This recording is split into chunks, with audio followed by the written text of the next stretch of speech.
Hello friends, welcome to Mita's রান্নাঘর। আজ বানাচ্ছি বাইরে ক্রিস্পি আর ভিতরে গলে যাওয়া চিজে ভরা সুপার টেস্টি চিজ চিকেন বল। একবার খেলেই সবাই রেগুলার চাইবে। পার্টি স্ন্যাক, টিফিন বা চায়ের সাথে একদম পারফেক্ট।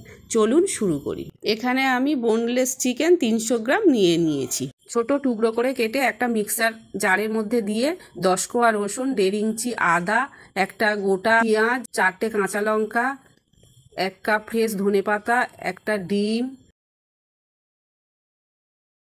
1 চামচ লবণ, 1 চামচ রিফাইন্ড অয়েল, 1 চামচ সয়া সস, 1 চামচ টমেটো সস, 1 চামচ গোলমরিচ গুঁড়ো, 1 চামচ ঝাল লঙ্কার গুঁড়ো, আধা চামচ গরম মশলা, 1 চামচ ভিনিগার, 1 চামচ মিয়োনিজ আর ভেঙে নেওয়া টোস্ট বিস্কুট 4টে।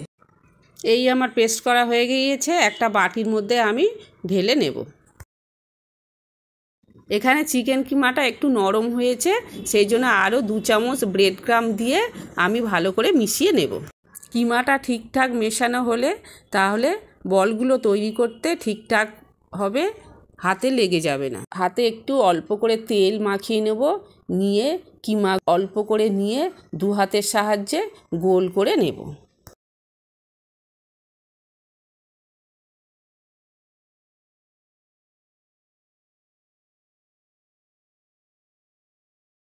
এখানে মজরেলা চিজ নিয়েছি টুকরো করে কেটে। এরপর গোল করা বলের মধ্যে একটু আঙুল দিয়ে চেপে তার মধ্যে একটা করে টুকরো ওর মধ্যে দিয়ে আবার 2 হাত দিয়ে ভালো করে গোল করে নেব। এরকমভাবে বাকি বলগুলো তৈরি করে নেব।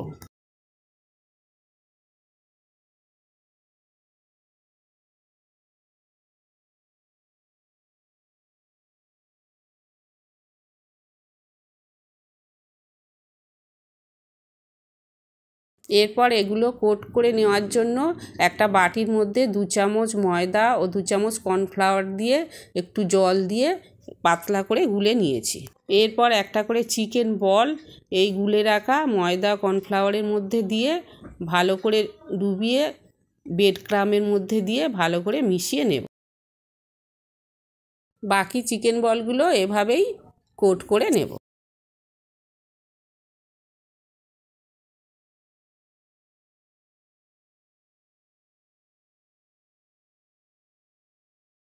এই আমার সব বল কোট করা হয়ে গিয়েছে। এরপর গ্যাসের মধ্যে একটা কড়াই বসিয়ে তার মধ্যে পরিমাণ মতো রিফাইন্ড অয়েল দিয়ে দেবো। তা তেলটা গরম হয়ে গেলে গ্যাসের ফ্লেমটা একদম লোতে দিয়ে একটা একটা করে বল তেলের মধ্যে দিয়ে দেব। এটা লো ফ্লেমে করতে হবে, নইলে ওপরটা লাল হয়ে যাবে, ভিতরটা কাঁচা থেকে যাবে। এগুলো গোল্ডেন ব্রাউন করে ভেজে একটা পাত্রে তুলে নেব। বাকিগুলো এইভাবে ভেজে তুলে নেব।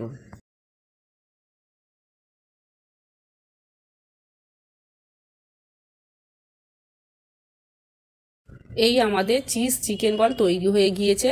বন্ধুরা, একবার বাড়িতে আমার রেসিপি দেখে তৈরি করুন, দেখবেন খুব টেস্টি। একবার খেলে আবার তৈরি করতে ইচ্ছা করবে।